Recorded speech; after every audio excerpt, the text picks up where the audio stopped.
नमस्कार, हमारा उत्तर प्रदेश देख रहे हैं आप और मैं हूं आपके साथ गौरव राजेंद्र। बुलेटिन की शुरुआत करते हैं। खबर लखनऊ से है, जहां पर ग्लोबल क्रिएशंस लखनऊ के तत्वाधान में अंतर्राष्ट्रीय बौद्ध शोध संस्थान में भारत गौरव डॉक्टर अनीता सहगल वसुंधरा में लिखित प्रथम कहानी संग्रह नया सवेरा का भव्य विमोचन समारोह दीप प्रज्वलन कर किया गया। इसको लेकर बॉलीवुड निर्माता निर्देशक मुकेश पांडेय ने पुस्तक के विषयों की सराहना करते हुए कहा कि इस पुस्तक में जीवन की कठिनाइयों के साथ साथ उम्मीद और नई शुरुआत का संदेश छिपा हुआ है।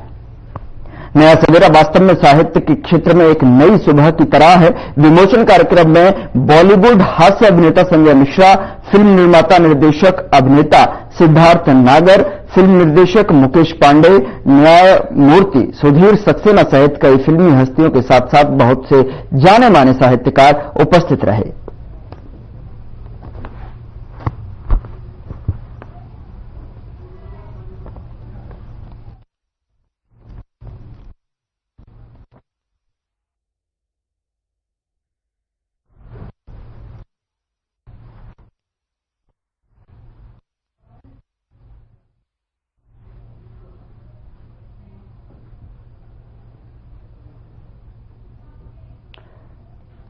चलिए आपको सीधे लिए चलते हैं नई दिल्ली, जहां पर पीएचडी ऑफ कॉमर्स चैंबर में जो है 119वीं जयंती को लेकर जो है अधिवेशन जो है रखा गया। साथ ही आपको बता दें कि PhD chamber of commerce and industry के 119वें वार्षिक अधिवेशन का आयोजन किया गया। इस कार्यक्रम में मुख्य अतिथि के रूप में जो है गृह मंत्री अमित शाह ने शिरकत की। गृह मंत्री अमित शाह ने कार्यक्रम को संबोधित किया। साथ ही गृह मंत्री ने कहा कि प्रधानमंत्री नरेंद्र मोदी ने वर्ष 2040 तक भारत को एक विकसित राष्ट्र बनाने का संकल्प लिया है और पूरा देश समर्पण एवं निष्ठा के साथ उस दिशा में तेजी से आगे बढ़ रहा है।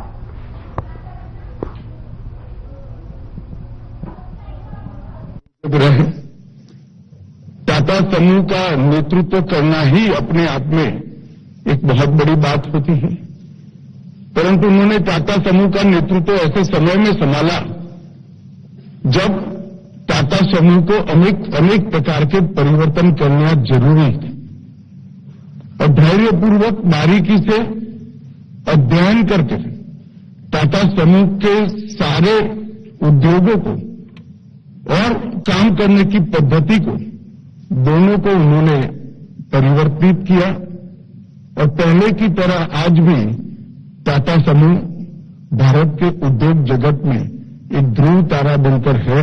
उसमें रतन टाटा जी का बहुत बड़ा योगदान है। देश के अंदर सूचिता के साथ अपने उद्योग का, अपने समूह का विकास करना, देश के सारे कायदे कानून और रूल्स रेगुलेशन इसका पूर्णतः पालन करते हुए अपने उद्योग समूह को प्रमुख स्थान पर बनाए रखना और इसके साथ साथ अपने ट्रस्ट के माध्यम से देश की सभी समस्याओं का समाधान कर एक अच्छा समाज बनाने का प्रयास भी करना, चाहे अनुसंधान का क्षेत्र हो, चाहे मैनेजमेंट का क्षेत्र हो, चाहे एजुकेशन का क्षेत्र हो, चाहे कैंसर के इलाज की सारी सुविधाओं को देश के हर हिस्से में पहुंचाना हो। रतन टाटा जी के नेतृत्व में टाटा समूह ने इसको बहुत अच्छे से कर दिखाया है। आज श्री रतन टाटा जी हमारे साथ नहीं रहे हैं, परंतु उन्होंने जो लेगेसी छोड़कर जा रहे हैं वो लंबे समय तक देश के औद्योगिक क्षेत्र में काम करने वाले, नेतृत्व करने वाले सभी लोगों के लिए पथदर्शक बनेगी, रास्ता बताती रहेगी। इसका मुझे भरोसा है। मैं आज ईश्वर से प्रार्थना करता हूं कि उनकी आत्मा को परम शांति अर्पण करने का काम करें। मित्रों, आज 119वें वार्षिक सत्र में मैं आपके सामने उपस्थित हूं और मुझे कहते हुए हर्ष है कि ऐसे समय पर पीएचडी चैंबर के वार्षिक सत्र में मैं उपस्थित हूं, क्योंकि जो वर्ष भारत के औद्योगिक जगत के लिए बहुत निर्णायक वर्ष बनने वाला है, ऐसे समय में मैं आपके सामने आया। दुनिया भर के लोकतंत्र के अंदर एक प्रकार से विश्वास की क्राइसिस दिखाई पड़ती है। सातत्यपूर्ण नेतृत्व लोकतंत्र के अंदर पूरी दुनिया को आप बारीकी से देखें तो बहुत कम जगह पे दिखाई पड़ता है।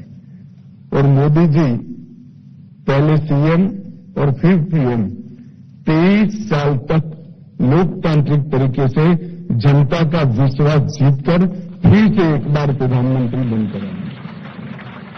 ये बहुत महत्वपूर्ण बात है, क्योंकि स्थिरता के बगैर नीतियां अच्छे से इंप्लीमेंट नहीं होती। स्थिरता के बगैर सुरक्षा सुनिश्चित नहीं होती है और स्थिरता के बगैर विकास भी सुनिश्चित नहीं होता।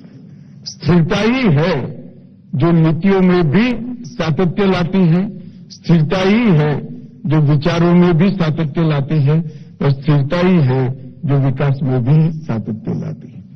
10 साल तक इतने बड़े देश को अनेक समस्याओं से मुक्त कर तीसरी बार देश की जनता ने मोदी जी को आशीर्वाद दिया और मोदी जी तीसरी बार प्रधानमंत्री बनकर आज देश का नेतृत्व कर रहे हैं।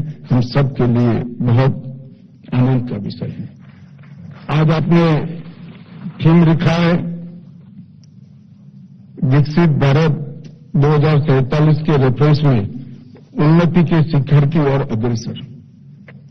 बहुत उचित ही विषय आपने सिलेक्ट किया है। मित्रों, हमारे सामने प्रधानमंत्री जी ने 2 लक्ष्य रखे पूरे देश के सामने। 2047 जब देश की आजादी की शताब्दी मनाई जाएगी, भारत पूर्ण विकसित राष्ट्र के रूप में दुनिया के सामने खड़ा हो। और दूसरा, 2027 तक हम दुनिया की तीसरे नंबर का अर्थतंत्र बनकर दुनिया के अर्थतंत्रों की तालिका में। ये 2 लक्ष्य को सिद्ध करने के लिए अनेकविध प्रयास, अनेकविध पॉलिसी और अनेकविध प्रोग्राम लेकर मोदी जी 10 साल से लगातार प्रयास कर रहे हैं। मेरा सौभाग्य रहा पहले 5 साल पार्टी के अध्यक्ष के नाते और फिर इनके मंत्रिमंडल के सदस्य के नाते ये प्रयासों को मैंने बहुत नजदीक से देखा है। जहां तक उन्होंने औद्योगिक विकास की जो कल्पना करी है, उसमें ढेर सारे डायमेंशन को उन्होंने ताकत देने का काम किया है और इसकी रूपरेखा भी तैयार की। इंफ्रास्ट्रक्चर का विकास, भारत को दुनिया में मैन्युफैक्चरिंग का हब बनाना,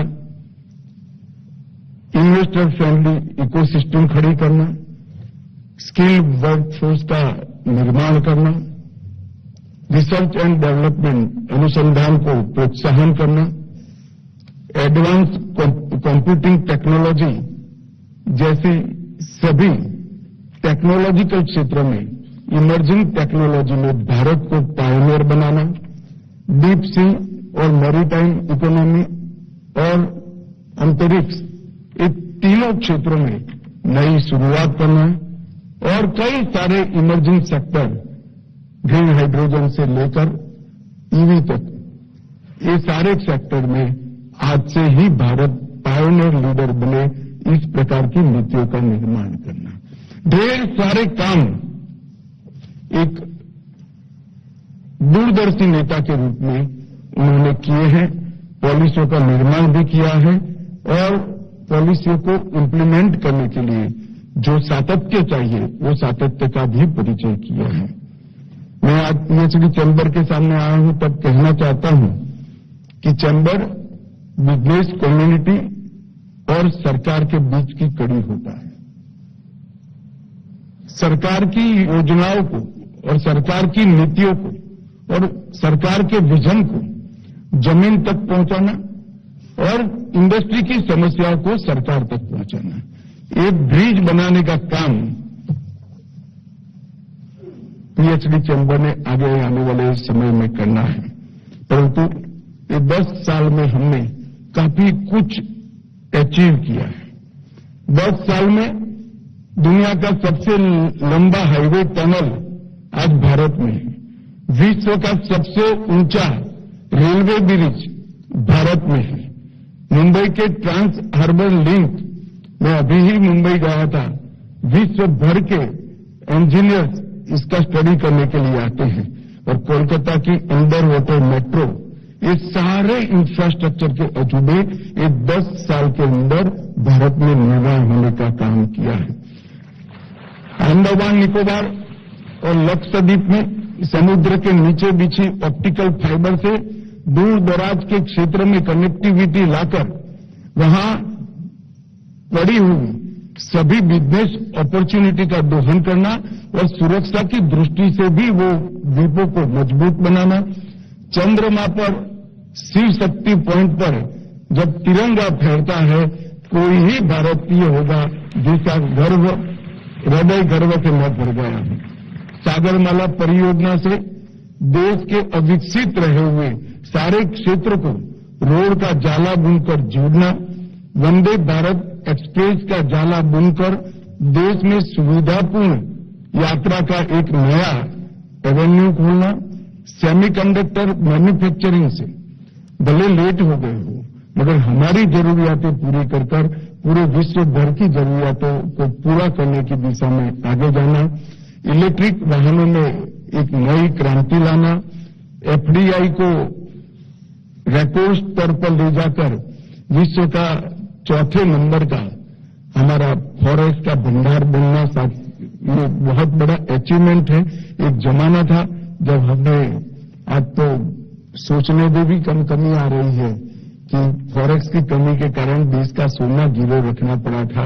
आज हम विश्व का 4थे नंबर का सबसे बड़ा फॉरेक्स का भंडार लेकर बैठे हैं। विश्व में सबसे तेजी से बढ़ती स्टार्टअप इकोनॉमी हम बने हैं।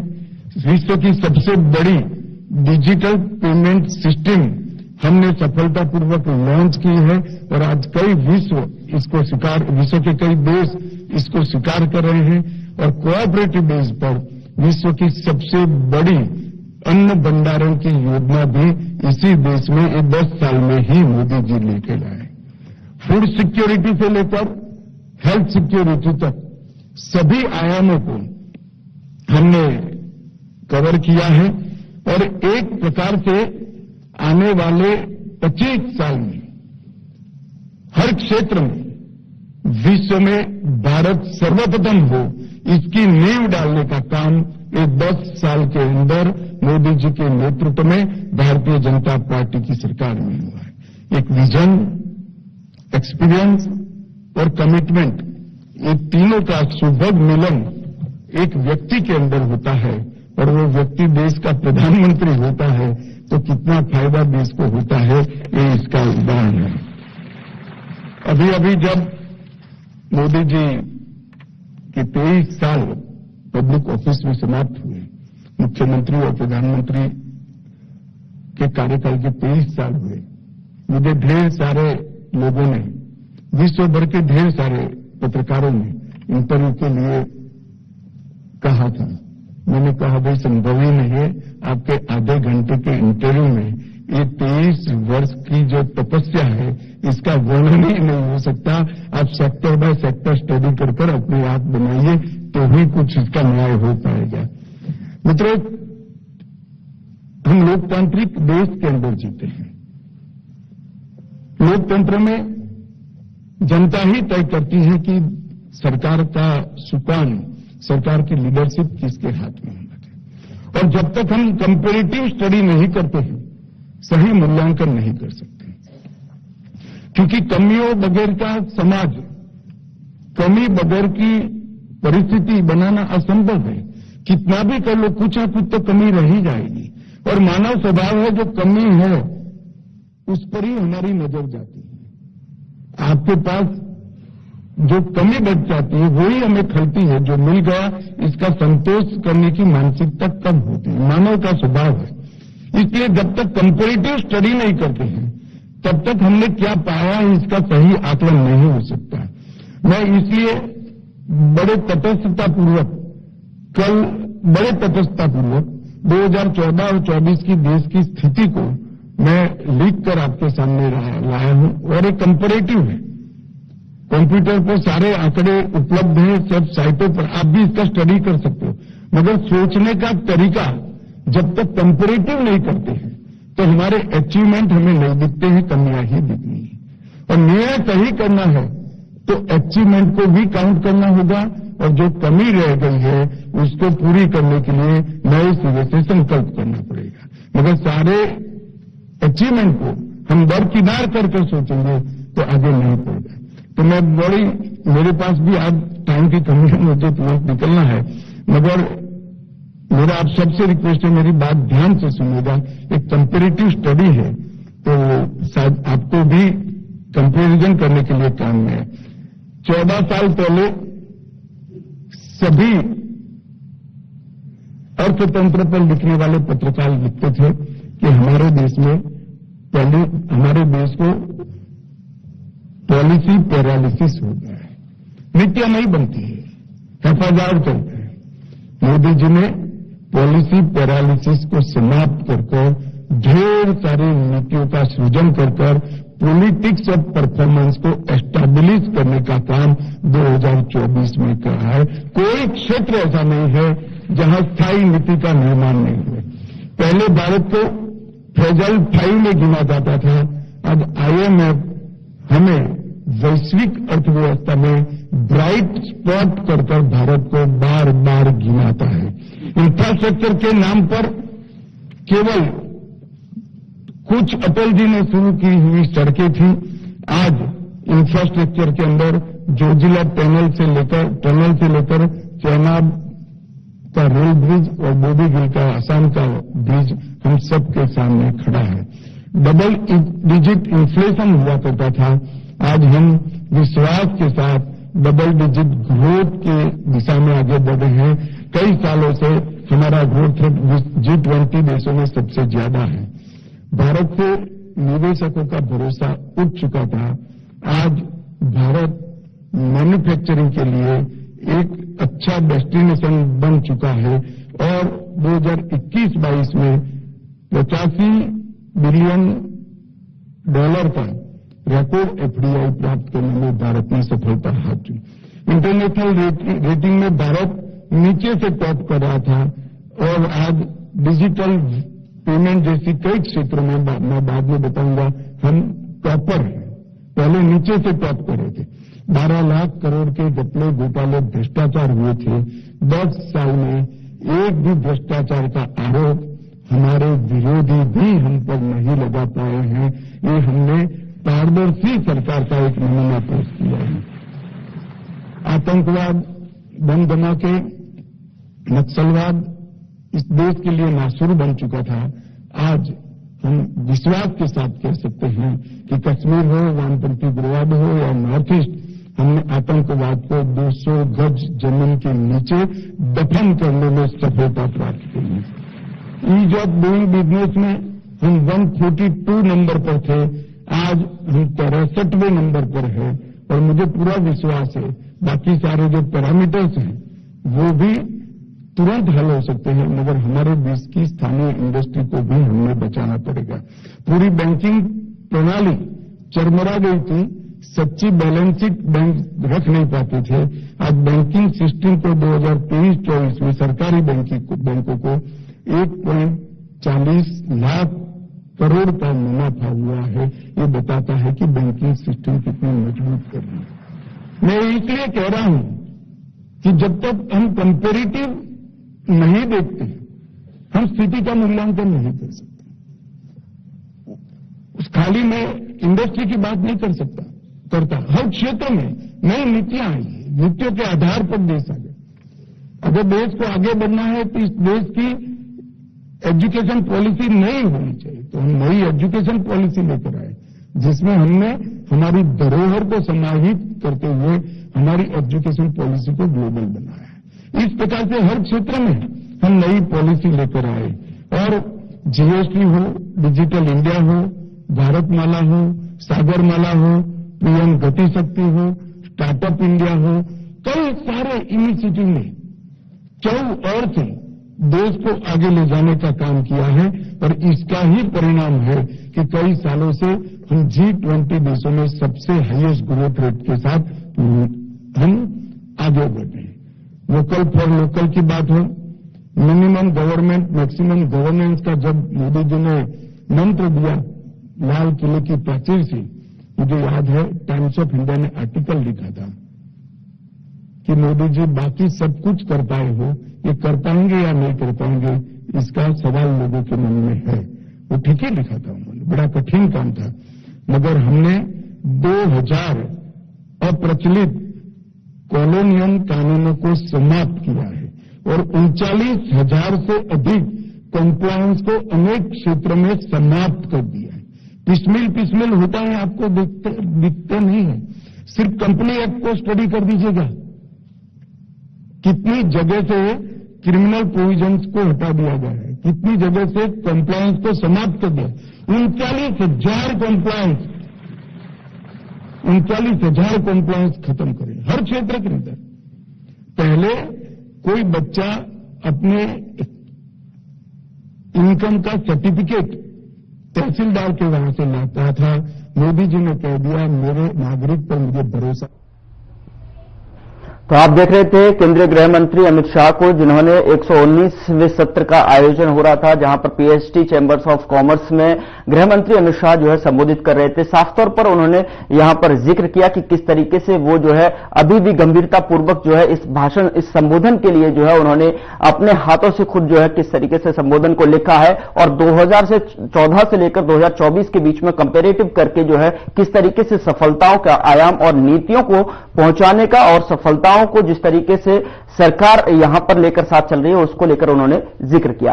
अब चलिए आपको सीधे लिए चलते हैं, भारत की गूंज यहां पर देखने को मिली है। साथ ही आपको बता दें कि जिस तरीके से प्रधानमंत्री नरेंद्र मोदी ने दूरदर्शी अपनी सोच को जो है यहां पर नेतृत्व किया है और दक्षिण पूर्व एशिया के साथ गहरे संबंध दिखाते हुए गतिशील आईसी ने किया है और एलिस्ट नीति से एक्ट ईस्ट नीति में परिवर्तन देखने को मिला है। Significantly bolstered India's engagement with Southeast Asian nations. This dynamic shift has not only enhanced diplomatic and economic cooperation, but also fostered collaborative efforts in preserving and restoring ancient temples across the region. India shares a deep and enduring relationship with the Lao People's Democratic Republic, exemplified by an ancient Lord Shiva temple structure dating back to the 11th century. Nestled in the heart of Laos, on a sacred mountain stands Wat Pho, a reflection of India's civilizational influence. Though built in distant land, it remains profoundly connected to the spiritual and cultural essence of the Indian subcontinent. For centuries, Indian traders and pilgrims ventured across land and sea, carrying with them far more than spices and textiles. They brought tales of gods, sacred art and spiritual traditions that would leave a lasting imprint on the future of Southeast Asia. Wat Pho remains a testament to the profound spiritual bond between India and Southeast Asia. Through its art, religion and devotion, the echoes of a shared civilization still resonate today.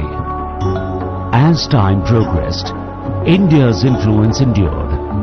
Wat Pho, like many temples throughout Southeast Asia, evolved with the spread of Theravada Buddhism. Yet its foundation in Indian philosophy remained deeply embedded in the rituals practiced by the Lao people. To this day, Wat Pho continues to embody a living spirit. An annual festival steeped in ancient traditions celebrates not only the settlement of the Lao people, but also the timeless connection with India that has lasted for over 1,000 years. In 2007, Government of India and Lao People's Democratic Republic jointly launched an initiative to preserve this shared cultural heritage for its posterity.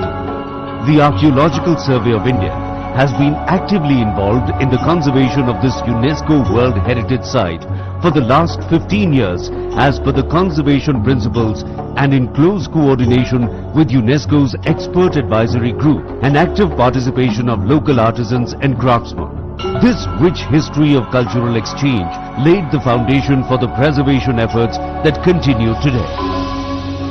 Wat Phol stands as a vibrant symbol of the enduring spiritual relationship between India and Southeast Asia. The whispers of a shared civilization continue to reverberate across time. फिलहाल bulletin में इतना ही। नमस्कार।